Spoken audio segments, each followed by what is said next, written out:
Originalmente produzida para a televisão, esta série apresenta evidências que provam a autenticidade da Bíblia Sagrada. Dirigindo-se a ambos os lados da controvérsia, especialistas expressam pontos de vista não apoiados pelos produtores ou por Group Publishing. A seguir, cenas de outros programas de Segredos Milenares da Bíblia, série para colecionadores.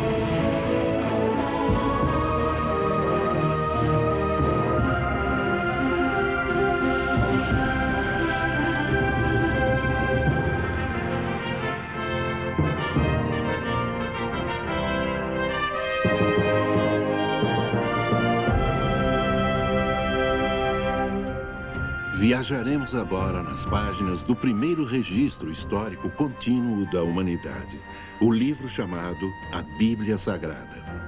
Vamos investigar algumas de suas histórias mais controvertidas e descobrir respostas para perguntas muito difíceis. Será a Bíblia um relato confiável de intervenções milagrosas que salvam as pessoas de um destino iminente e da destruição? Ou será meramente uma coleção de lendas e mitos, como afirmam alguns críticos modernos?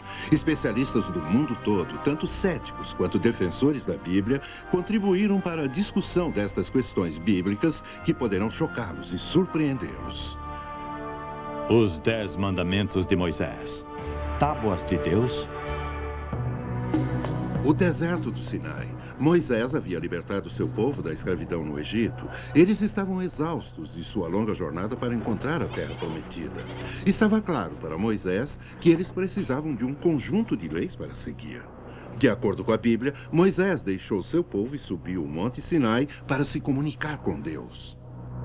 Ele se ausentou por tanto tempo que o povo ficou inquieto e, acreditando que Moisés estava morto, construíram um ídolo de ouro para adorarem.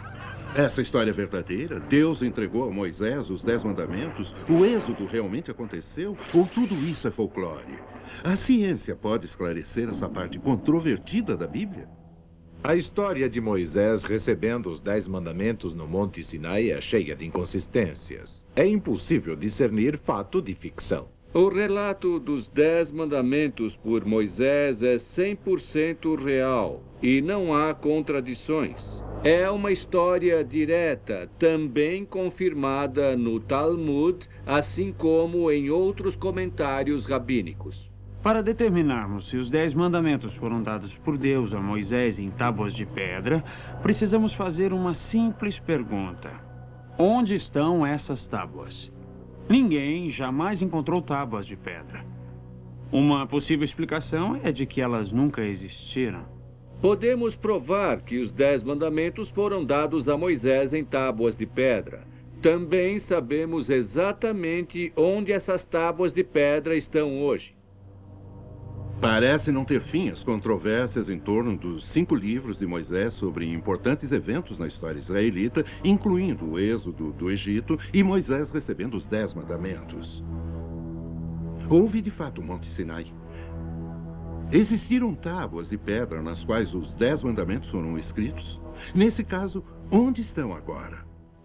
A Bíblia diz que quando Moisés libertou o povo da escravidão no Egito, eles tinham um pensamento e um objetivo. Mas em pouco tempo, ficou evidente que não eram um único povo. De qualquer modo, esse não era um povo unificado, mas centenas de milhares de pessoas vindas de 12 tribos que haviam estado espalhadas por todo o Egito durante séculos. Usando a estimativa mais baixa para homens, mulheres e crianças que supostamente faziam parte do êxodo, a conta ultrapassaria 2 milhões de pessoas, mais seus rebanhos. Se eles fossem colocados em uma rodovia moderna de 4 pistas, a fila cobriria a estrada de lado a lado por 240 quilômetros. Se todos esses hebreus vagaram pelo deserto do Sinai durante 40 anos sob o êxodo, aonde está a prova arqueológica da sua passagem? O êxodo nunca aconteceu como foi descrito na Bíblia. A história bíblica do Êxodo é um relato de testemunhos oculares, escrito por um leigo para seus contemporâneos.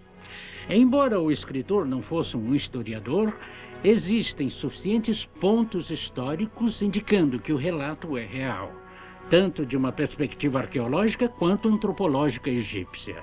A arqueologia oferece informações para desvendar narrativas e eventos, tais como o relato do Êxodo.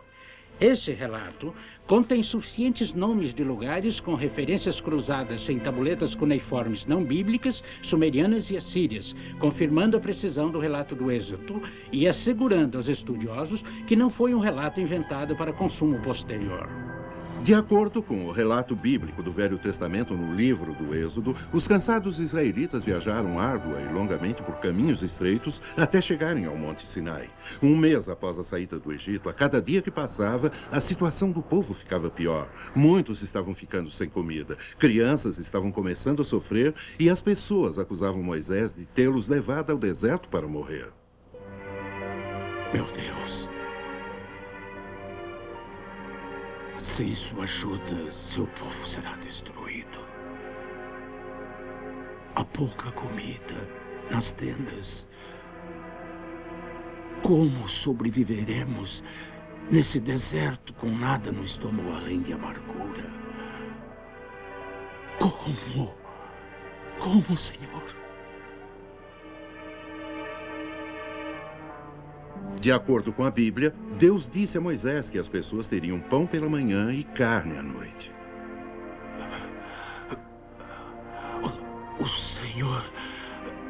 O Senhor falou comigo, Josué.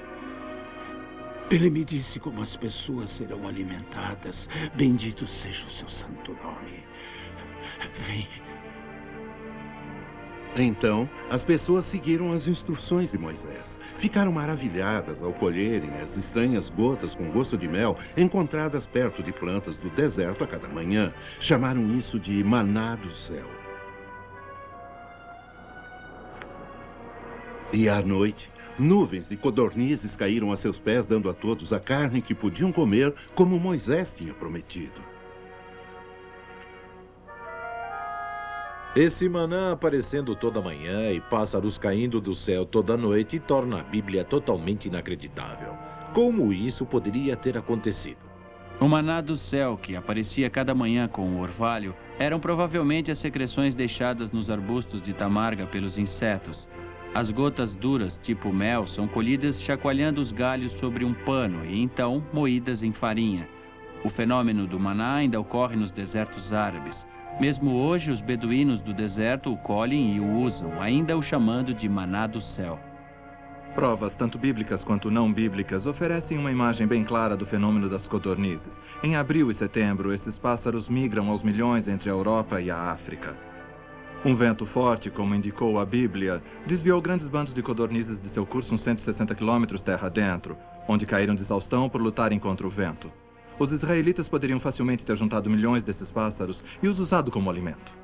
Os sacerdotes e escribas que escreveram os 5 livros da Bíblia atribuídos a Moisés não conseguiam nem decidir se a sagrada montanha de Moisés se chamava Sinai ou Horeb. Ela é chamada 37 vezes de Sinai e 17 vezes chamada de Horeb. Embora a montanha na qual Moisés recebeu os 10 mandamentos seja chamada alternadamente de Sinai ou Horeb nas Escrituras, há pouca dificuldade em explicar essa aparente contradição. Durante o reinado do rei Davi, 2 versões da mesma escritura foram reunidas de uma forma que permitiu às tribos israelitas do norte e do sul manterem suas identificações familiares para lugares geográficos. Sinai e Horeb são a mesma montanha. Nada na Bíblia sugere que não seja.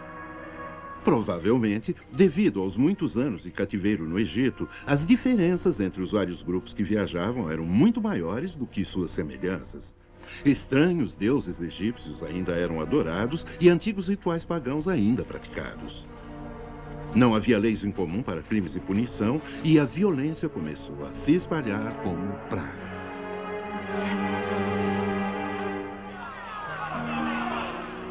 Em breve, ficou evidente para Moisés que essas diferenças destruiriam o povo se não pudessem ser resolvidas. Irmãos, por favor, por favor!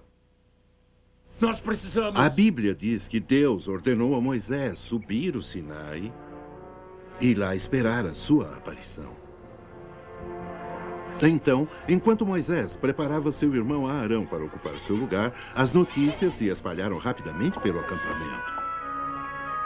Especula-se que, devido às constantes reclamações contra Moisés, alguns homens não respeitavam nenhuma lei e até o odiavam.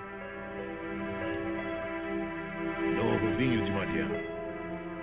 Você ainda vive bem, Rezeriel. Nós todos vivemos bem. Mas por quanto tempo ainda? Eu sei agora do que tudo isso se trata e por que Moisés mudou a nação para o Sinai. Ele afirma que o Senhor o chamou para o topo da montanha para receber as leis. Que leis? Uma aliança, diz ele. Moisés deverá receber uma aliança de leis do Deus Jeová, que irá unir a nação para sempre. Isso não deve acontecer. Se há uma chance de nos tornarmos os líderes desta nação, não devemos permitir que isso aconteça. Moisés recuperou grande parte da fé do povo. O povo é como o vinho nesta taça. Penderão para o lado que forem inclinados. O que você propõe? Quando Moisés subirá a montanha? Com a primeira luz da manhã. Bom, vamos começar a promover nossos planos aos líderes tribais. A história dos 10 Mandamentos de Moisés é uma cópia total de outros mitos, com os nomes e os lugares trocados.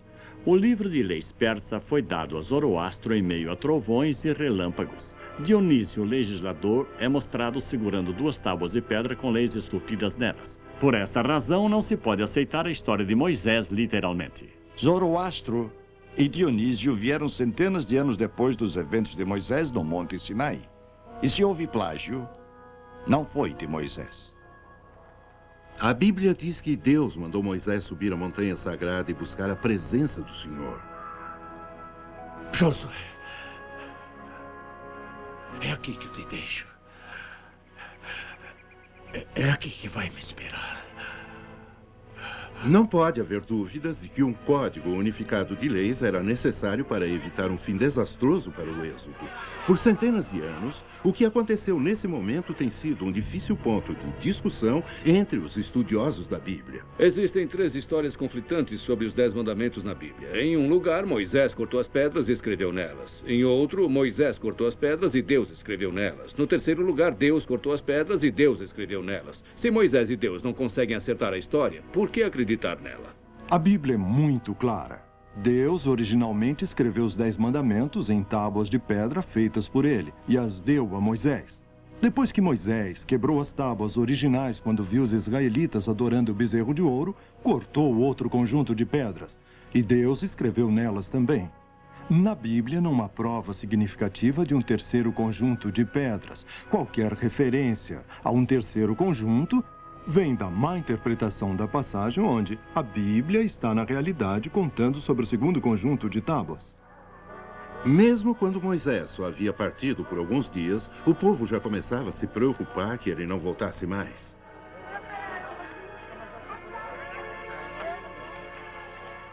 Em uma semana, Arão não tinha mais nada a dizer para aquietar a mente dos líderes. Mas havia outros no vasto acampamento dos israelitas que ficavam mais contentes a cada dia que passava sem que Moisés voltasse. Para Moisés, o tempo havia parado. Sua consciência toda estava focalizada nos momentos em que Deus lhe falou sobre as leis que fariam sua aliança. Meu pai, por quê? Por que me trouxeste aqui?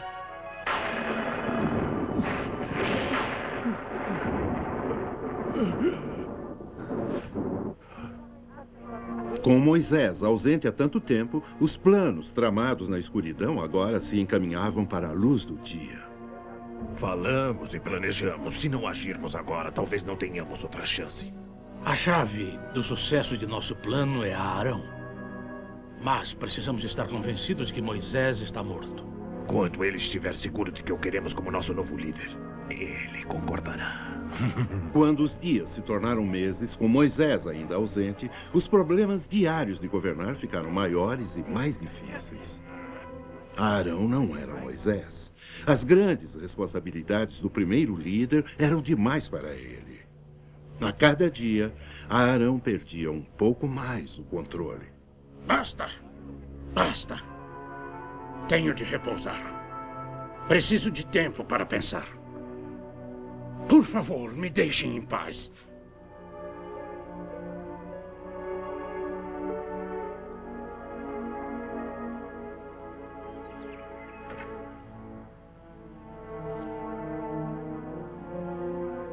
Senhor Arão.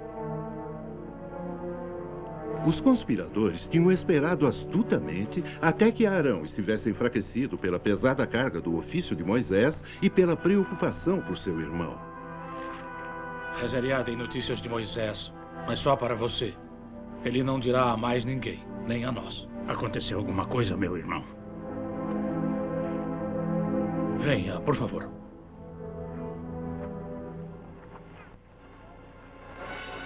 Durante todo o dia e toda a noite, Arão escutou. Eles o convenceram que Moisés estava morto e que as tribos em breve entrariam em uma terrível guerra entre si sem uma liderança central. Eles se propuseram como conselho governamental e ele como líder. Você mesmo deve fazer a imagem do bezerro de ouro. Sua perícia em trabalhar com ouro é conhecida. Mas por que eu devo fazer o ídolo? Existem artistas mais habilidosos. Porque o povo deve saber que seu novo Deus foi feito por você. Você é o herdeiro e sucessor de Moisés. As pessoas ficarão mais felizes adorando um Deus que possam ver. E tendo nós como conselho, a vida ficará mais fácil para você. Nós já explicamos tudo. Agora é hora de decisão. O que nos responde, Sr. Arão?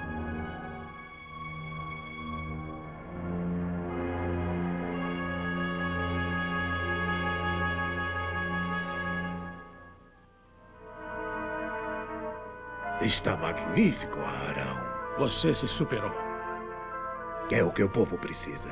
O bezerro de ouro que Arão foi convencido a fazer era uma imagem do deus egípcio Apis. Esse deus era adorado apenas um dia por ano, no dia do Ano Novo egípcio. Era precedido por 5 dias de festejo, com o objetivo de trazer um ano novo próspero e seguro.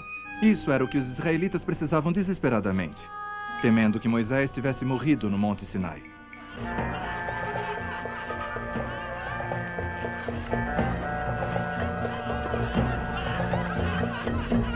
Agora que o Deus tinha sido proclamado pelos líderes, havia festas e celebrações por todo o acampamento. Enquanto as pessoas nos acampamentos estavam se afastando de Jeová pelo amor a um ídolo pagão, Moisés estava recebendo a palavra de Deus. Eu sou o Senhor teu Deus. Não terás outros deuses diante de ti. Diferente de outros códigos de leis, tal como o Código de Hammurabi, que foi escrito em um monolito de 2,5 metros e ficava ao ar livre, as tábuas dos 10 mandamentos eram portáteis e projetadas para serem guardadas como um tesouro sagrado. Embora os antigos monolitos, tábuas e relevos egípcios e babilônios fossem geralmente feitos em pedra calcária, rocha de sal e diorito, há fortes evidências de que as tábuas dos 10 mandamentos foram feitas de granito ou mármore, tipos de rochas encontrados em Jebel El Laus, no local do Monte Sinai, na Arábia Saudita. O coração de Arão estava perturbado, mas os conspiradores ficaram felizes quando Arão colocou o ídolo no altar de pedra. A blasfêmia deles estava completa.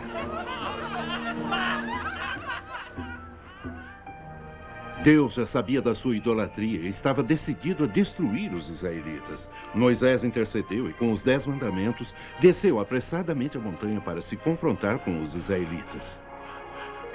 Venha, fiel Josué. Vamos levar a lei de Deus para o povo. O que eram os 10 mandamentos? Perguntamos ao Dr. Robert Berger. Os primeiros 4 mandamentos se referiam à devoção a Deus. O 5º mandamento exigia respeito para com os pais e estabelecia os padrões para os relacionamentos humanos na lei civil. Assassinato, adultério e roubo eram incriminados nos próximos 3 mandamentos, indicando a sacralidade da vida, casamento e propriedade. Os israelitas não poderiam dar falso testemunho em tribunais. E por esse mandamento, a sacralidade da justiça foi estabelecida. O último mandamento exigia que o coração e a mente não cobiçassem as posses do vizinho.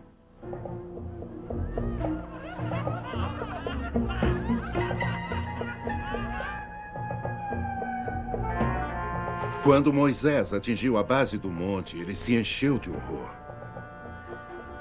Oh, Israel! O que fizestes? Deram as costas ao Deus Todo-Poderoso. Mesmo Jeová, nosso Senhor, tendo feito de você seu povo eleito, vocês se corromperam atrás de falsos deuses. Precisavam fazer uma abominação em sua própria casa? Oh, Israel, vocês não são dignos de receber a lei de Deus.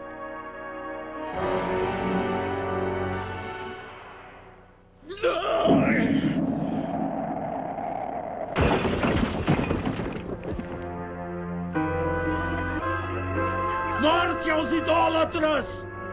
Todos os que seguem a palavra do Deus vivo, que se ergam agora, elimine-os do nosso meio! Ataquem agora pelo Senhor nosso Deus!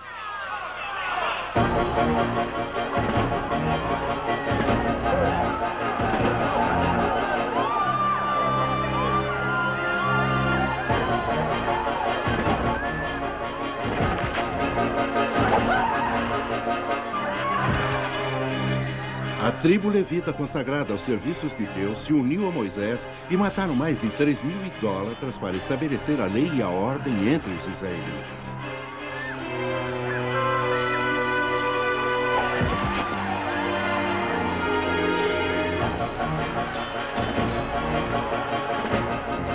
Enquanto os fiéis sob Josué eliminavam os idólatras, Moisés destruía o bezerro de ouro.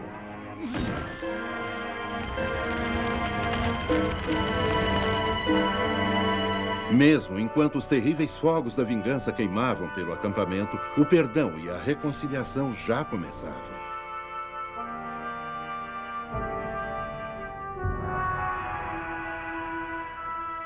De acordo com a Bíblia, Moisés talhou um segundo conjunto de tábuas de pedra e novamente foi ao topo do Monte Sinai. Aqui, um artesão está cortando e esculpindo tábuas de pedra com instrumentos e métodos semelhantes aos que Moisés teria usado.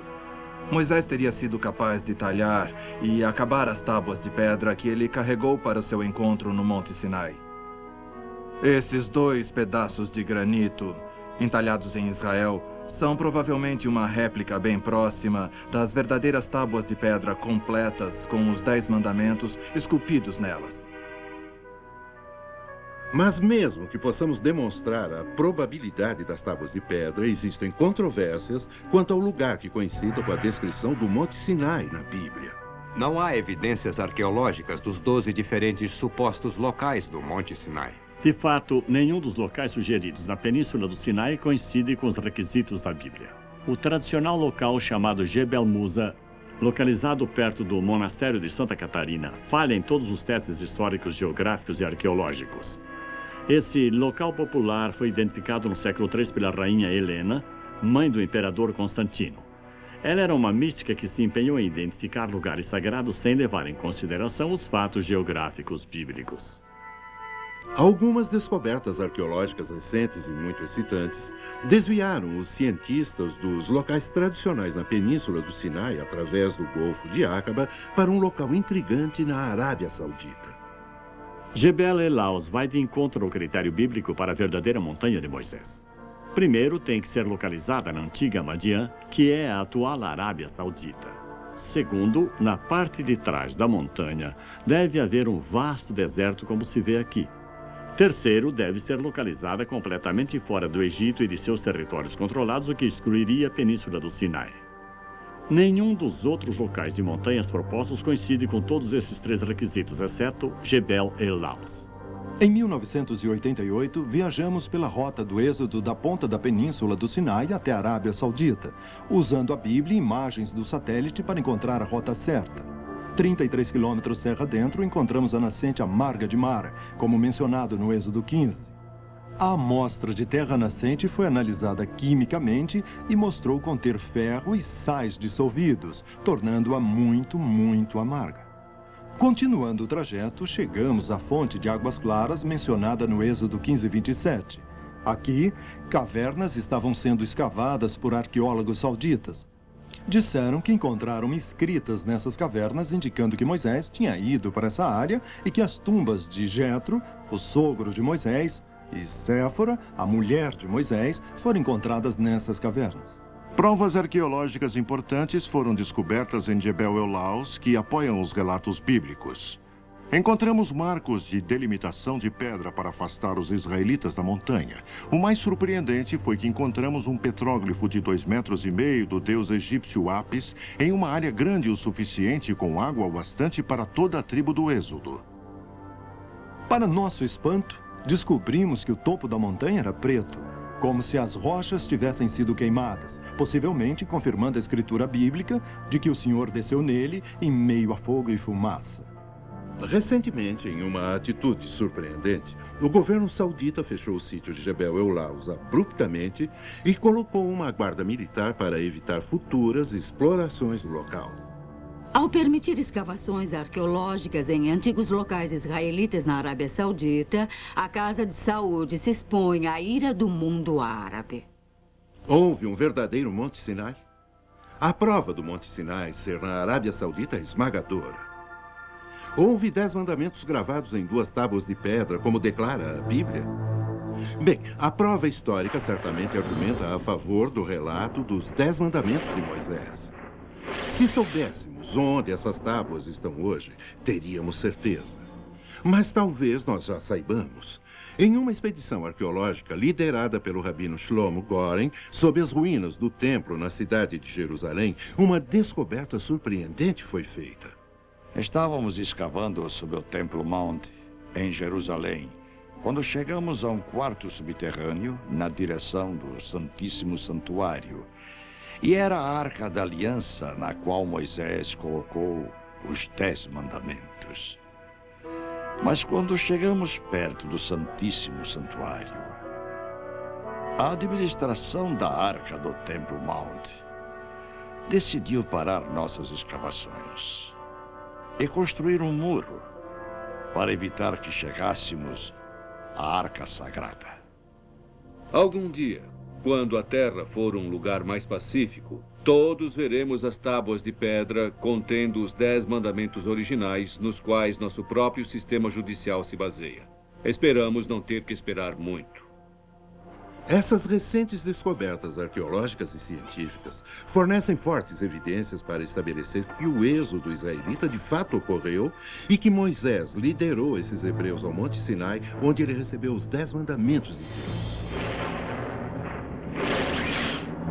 Se os arqueólogos israelitas estiverem corretos, essas antigas tábuas ainda existem, enterradas em uma câmara secreta sobre o Templo Mount, em Jerusalém.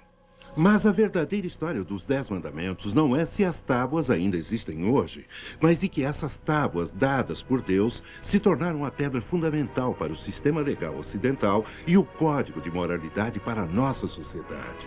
Em anos recentes, os 10 mandamentos foram rotulados de ultrapassados e perigosos para lidar com a moralidade na sociedade moderna, porque muitos acreditam que não há um certo e um errado absolutos.